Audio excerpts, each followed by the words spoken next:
show you that there was two ways of doing milk with the Nespresso milk frother.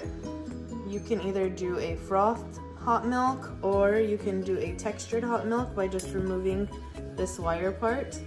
And I'm gonna show you how it looks both ways. The first way I'm gonna do is by putting it with the wire. I'm just gonna put it in here, just like that. I'm gonna put the milk to the bottom fill line.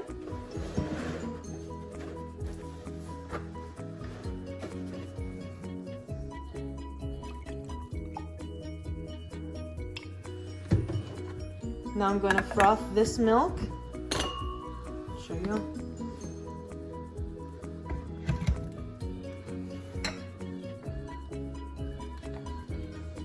And I'll show you what it looks like once it is all frothed. I'm going to show you what the milk looks like just with the wire piece inside. Nice and frothed milk, see? Look at all that froth. It'll come out.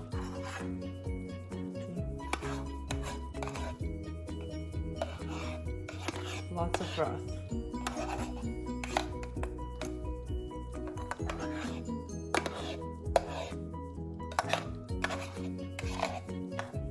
I get a lot of questions from my followers about how can we control like the Nespresso milk frother if we don't want as much froth. And I'm going to show you the difference using the same size glass, same glass. I'm going to now remove the wire piece.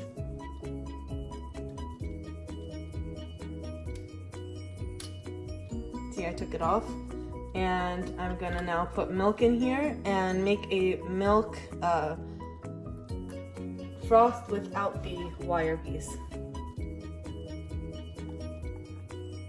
Alright, so we've got it to the fill line. Put it back here.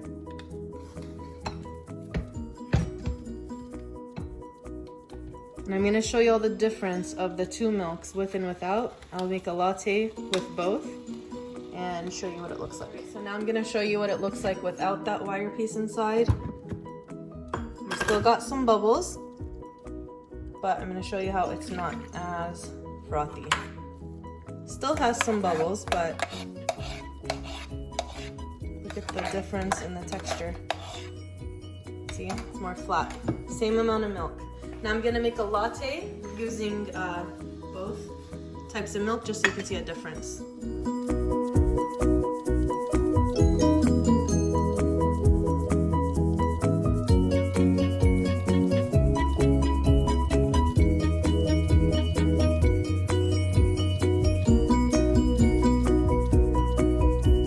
As you can see, there's way more froth when you use the wire piece on the attachment for the milk frother.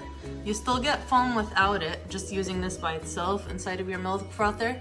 But yeah, look at the difference in froth milk. So that is how you can control the level of frothed milk with your Nespresso frother.